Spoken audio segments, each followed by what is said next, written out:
while waiting. I apologize. Rip through some stuff here real quick. The gate tonight, Canadian, was $11.5 million, US $12.75 million. The attendance was 55,724. The bonuses were $129,000. Aren't we clever?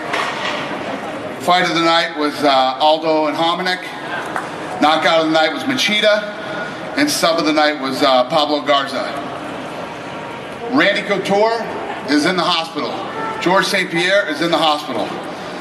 Neither one of them will be here. I'm sure you're happy to hear that too. I'm late and he's not here. Who's first? Kev?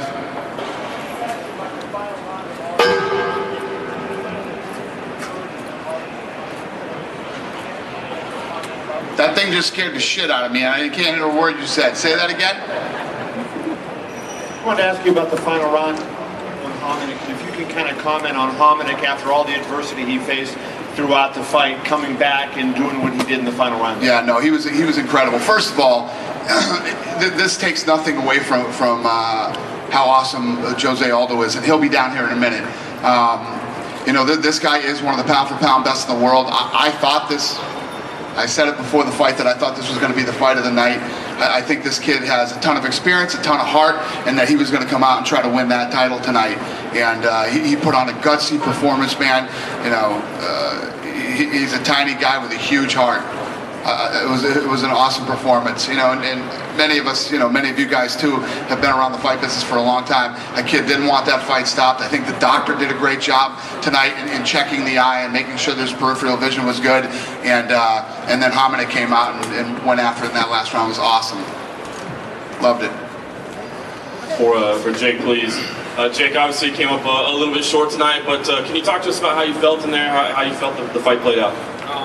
Yeah, obviously I'm not happy. I mean, I went in there and came short. You know, I just George's great stand-up and kept me away. I couldn't get him down. He did a great job of stuffing my shots. So I guess I got to go back, work on my boxing, and get better. And hopefully, before I retire, I'll get another shot.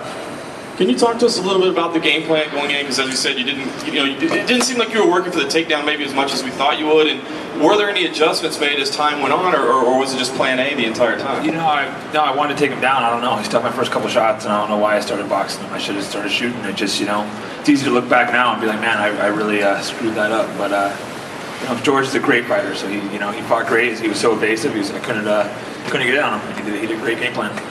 And you did end up claiming a couple rounds on the scorecards. Did you feel that had happened, or were you? Did you think you'd been shut out? I felt like I had took 2 rounds, but I wasn't really sure. You got to watch it to know. I don't know, you know. Dana, right over here. What is Randy in the hospital for? Let me see. Randy has been taken to the hospital for a checkup. You know, he got his head kicked off. You know, he went in there to get his head checked out. He thought he got hit with a punch.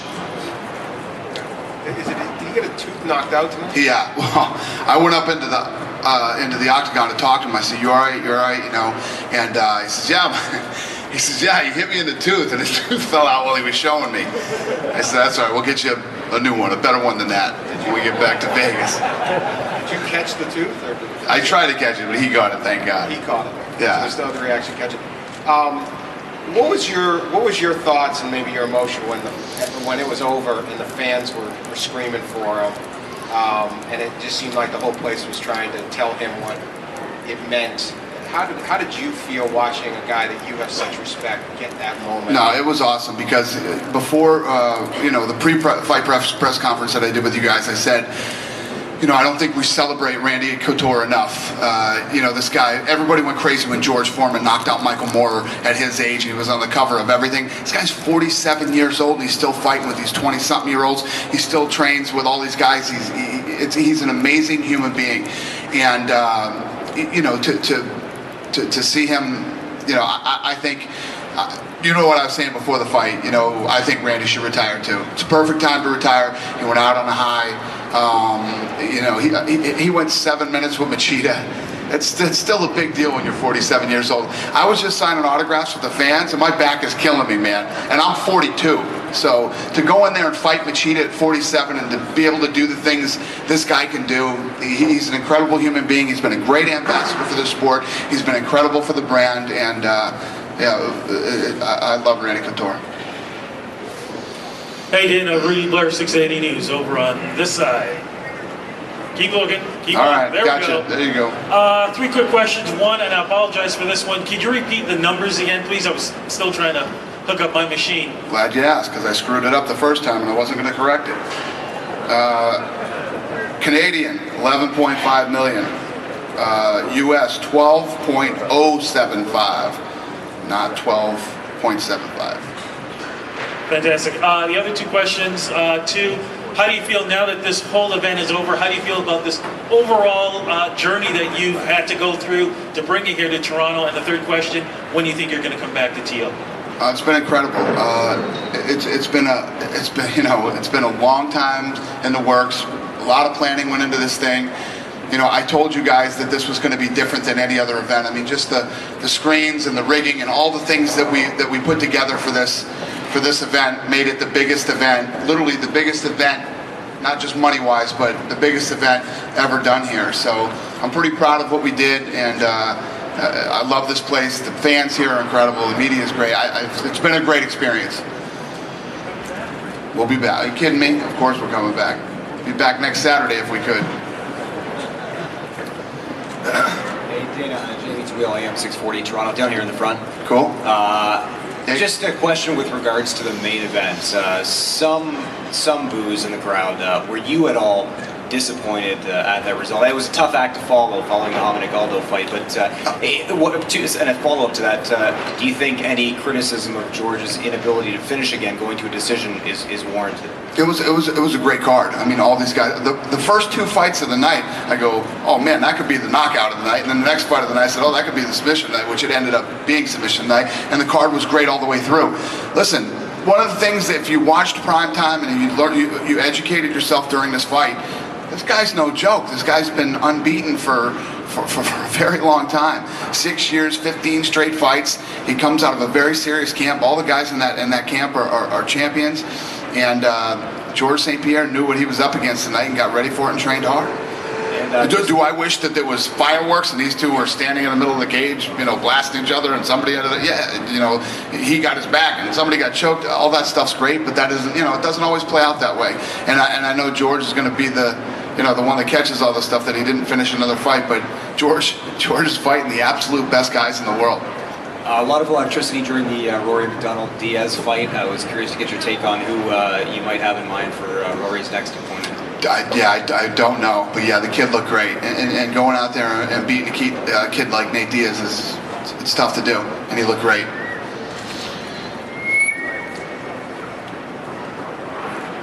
Marcus with MMA News from Sweden.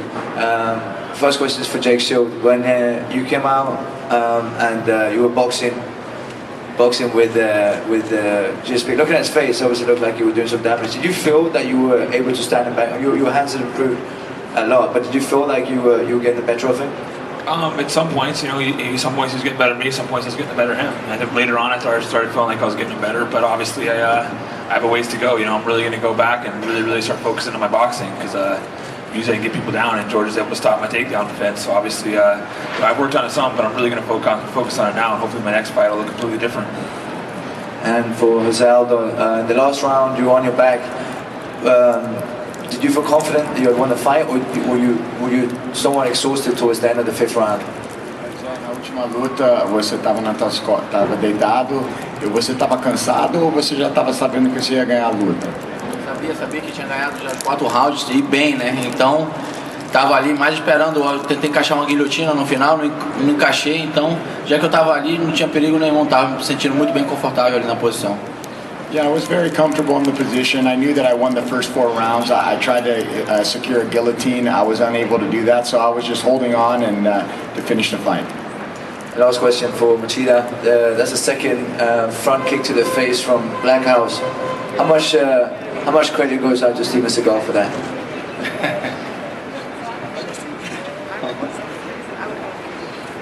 Com certeza, né? Ele falava bastante para mim, eu tenho que usar muito esse chute que ele entra. Então, com certeza ele tem uma parcela aí de contribuição muito grande.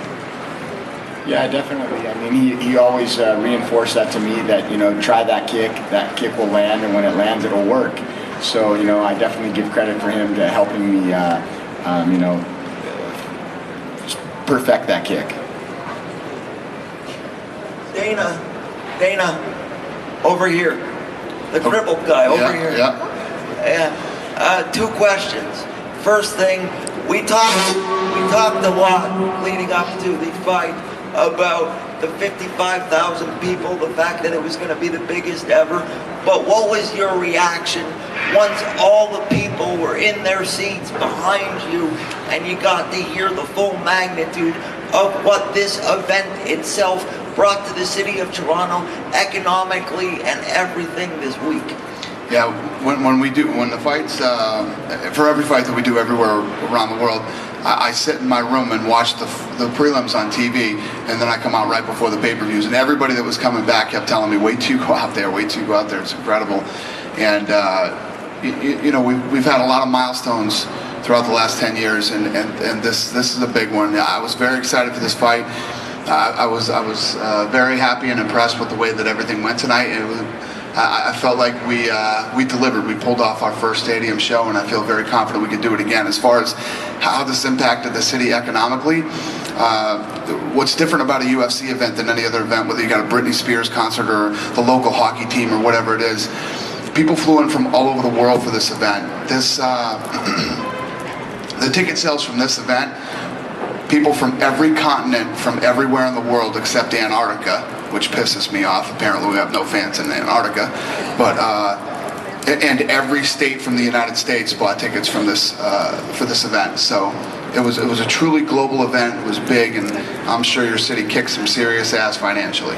Well, lastly, you did impress me, which is very hard to do, as you know, so congratulations on that too. And this was the first event with your new start time of 9 o'clock. What were your thoughts on that? Were you happy with it? Or are you going to still tweak it and have to go back to the drawing board a little bit, or what? Listen, hopefully everybody knew that the time changed, but we took a poll and people wanted the time to change on the East Coast because the fights were going so late, so they got what they wanted. We're going to stick with this. It's a little tough when you have the same time for 10 years and then you change times, but hopefully it didn't cause too much problems. Thank you. Thank you. Hey Dana, Darcy from Team Radio in Vancouver. A bit of a premature question for you over here to your right there a little bit. You kind of led me into it though with your last statement talking about a successful stadium show. You're out in Vancouver in June. Any thoughts of next time coming back, possibly the newly remodeled BC Place? Is that in Vancouver? Yes, sir. I guess that may be a no to that question. Well, no. Here's the thing. We always thought that we could do very well the first time that we ever came here to Ontario, and we just didn't know how well. I told you before the press conference, I thought maybe 30, 32. We blew it out. It was great. I think there's going to be certain fights that we can do in stadiums, and we'll just have to feel it out and see what we can do. I don't think every time we come to Canada we're going to be able to do a stadium show. I wish. That would be great. Quick thing for a couple of the guys. Ben, yesterday at the weigh-in, little overweight, you had to cut a little bit extra. It seemed to have no effect on you in the cage today. How did you feel? Great.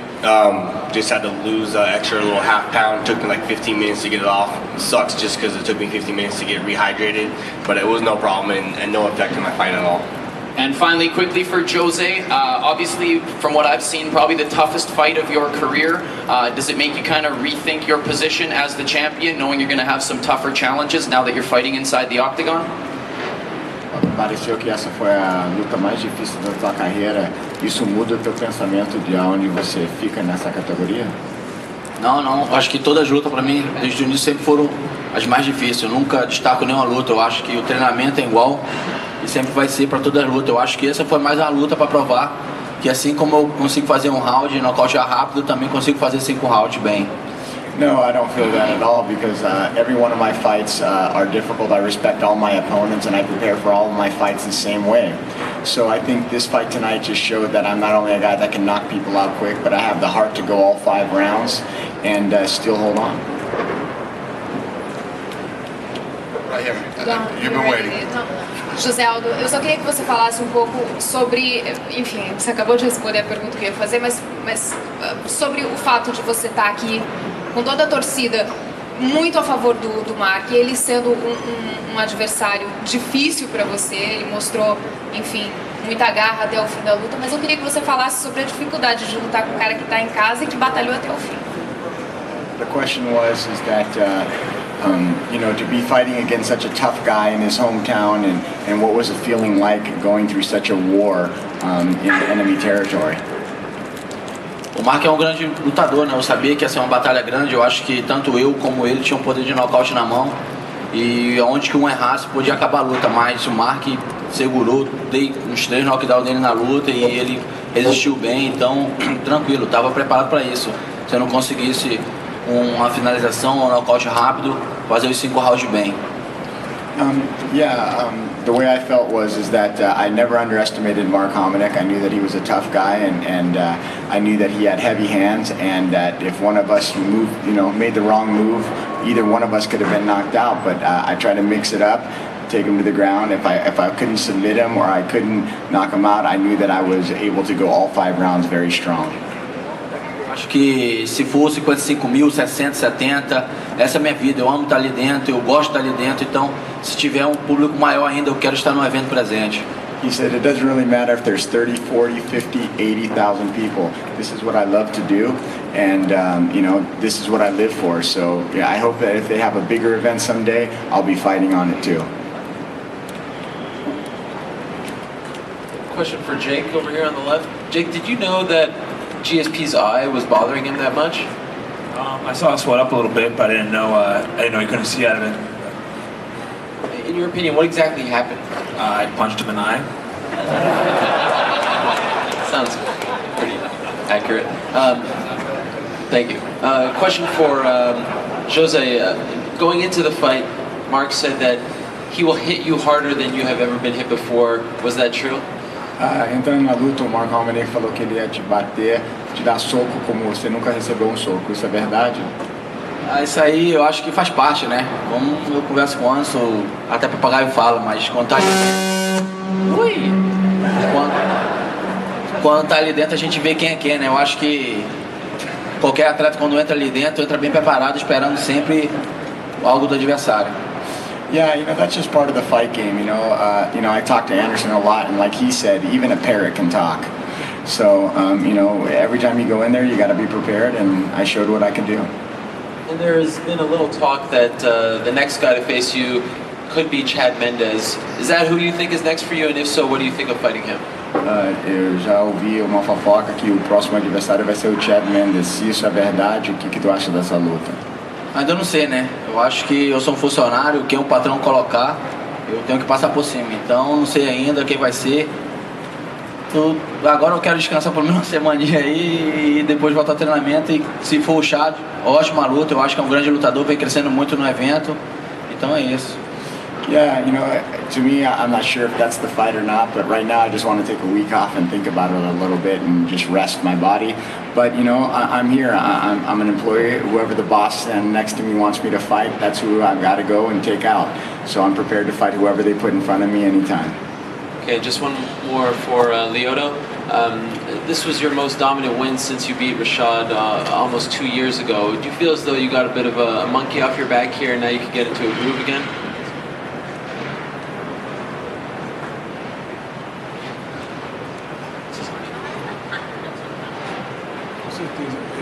Tinha uma pressão muito grande, né, em cima de mim, porque eu vinha de 2 derrotas, então isso me incomodava bastante. Então eu pensava assim que eu ia entrar ali para mostrar o melhor luto possível. Yes, I did feel a lot of pressure because I was coming off of back-to-back losses, and I was very anxious and wanting to get in there to show the best Lyoto Machida that the world has seen. Dana down in the front here. Can you tell me what the status is, how you view Strikeforce fighters like Nick Diaz? Could you bring him over here to fight George if you wanted to? Or do you wait until his contract is up? How does that work? I imagine I could do whatever I wanted to do if I really wanted to, but you know, we have a contract with Showtime, and he's a Showtime fighter. So I don't know. We're gonna have to see how this whole thing works out.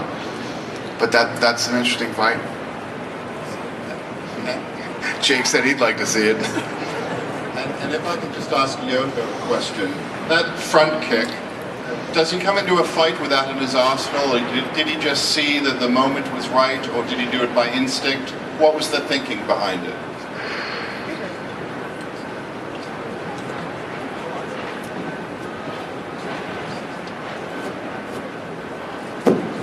Não, eu treinei o golpe bastante, mas assim, eu sabia que ia usar na hora certa, esperar o momento certo. Então na hora eu senti ele com a cabeça um pouco baixa ali, né?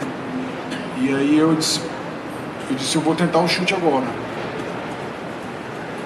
I train this kick a lot, you know, I've had it in my arsenal, and I just had to wait for the right moment to pull the trigger and utilize it. Dana, over here. I just want to congratulate you and tell you this was amazing. You always say this is the best experience seeing a UFC live, and it really was. I think this was better than Joe Carter's home run, so congratulations. Thank you. Thank you. I appreciate it. Question. It means a lot to me. We really did work hard on this thing, and we really wanted to do it right here. So thank you. Question for Ben. Did Mark Bocek come close with any of those submission attempts, especially at the end of the second round? No. To be honest, no. Thanks. My question is for Lyoto. Lyoto, over here, heading into this fight, you come off 2 losses. Did you make any changes in camp? And if so, what were they? Were there any new trainers, nutritionists, anyone like that to help you make adjustments?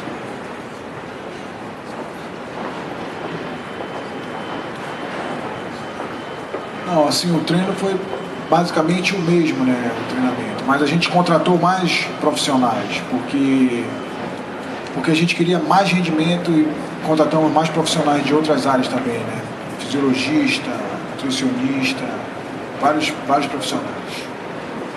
I mean, the training was pretty much the same, but we did hire some different people to add on to our team. We brought in a nutritionalist, a different coach to help out in different areas. So the training was pretty much the same, but I did adapt and make some changes to it.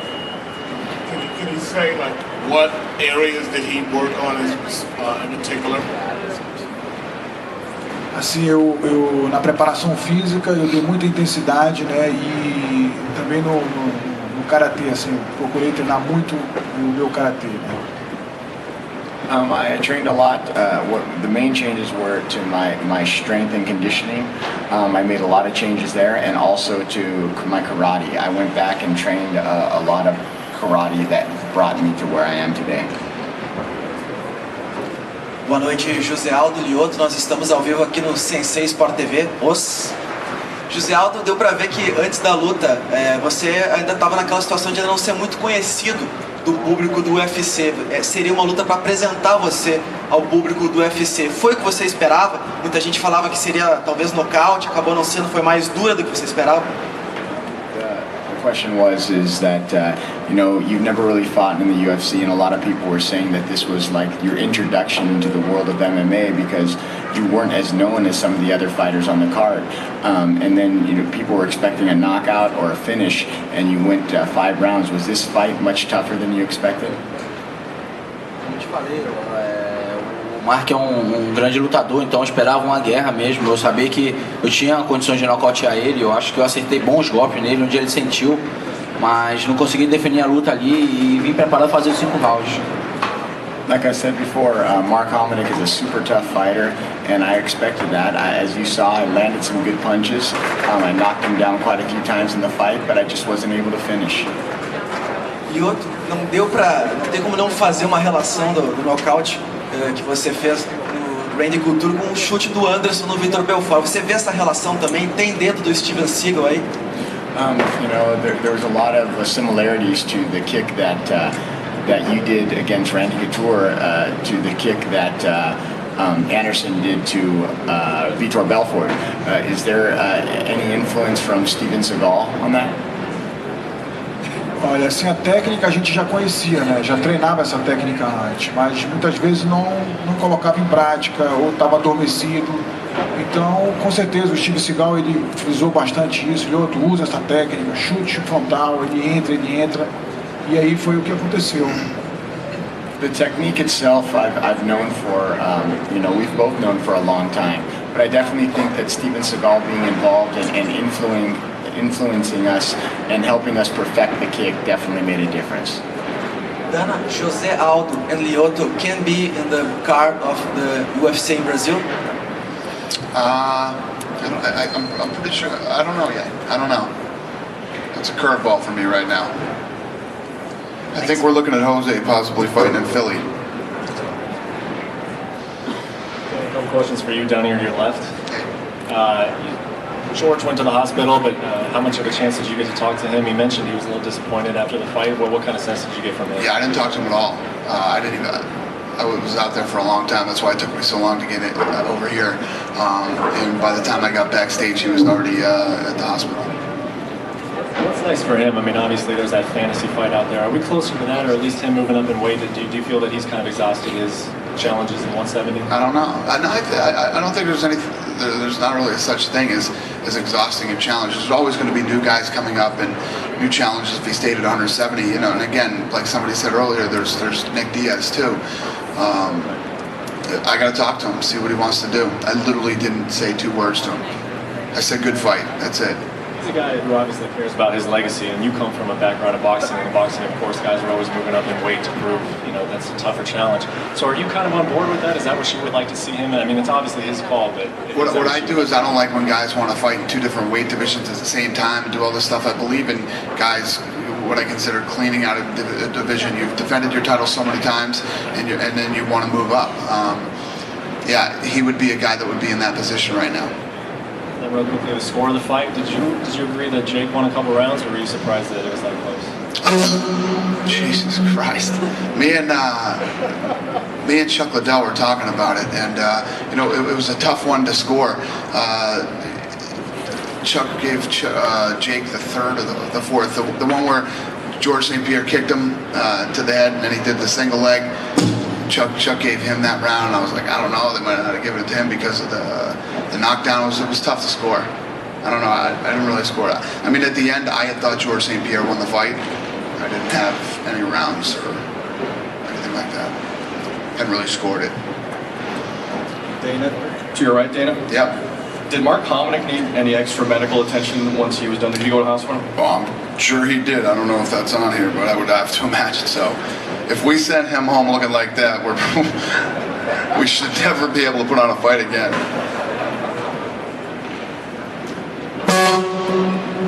I am so ready to wrap this up. How many more questions do we have? Another one over here? We'll get a couple more here. Maybe on your right. Yeah. On your left, Dana, Okay. right here. Yep. Base from XM Satellite Radio. How you doing? I'm doing good, thank you. 2 questions. First, for you, this event obviously being the milestone of the UFC, what would be your next objective to take the brand to one step even higher than this? Somebody always asks me that after a huge event. I don't know. We did our first stadium show. I don't know. After you do a stadium with 55,000 people, you pretty much pulled off everything. Sold out arenas, broke records, went to a stadium and sold it out. What our focus is and our goals are is to keep building the sport, taking it to all these different countries. Still got to get New York sanctioned. There's still a lot of work to do, but this is when you talk about how many people you can put in a place. I mean, obviously, if we did Dallas, Texas Stadium and we sold that out, it's a little bit bigger. But this is pretty big. And what about Japan and Tokyo, though? I'm not too crazy about going to Japan right now, but I know with the natural disasters and all. But there's obviously a lot of cool arenas around the world that we could go to. So. Next question would be for Mr. Machida. Obviously fighting Randy Couture for the last fight of his life. You going into the fight to win, that's just natural. But any disappointment about putting Randy Couture into retirement that early into the fight?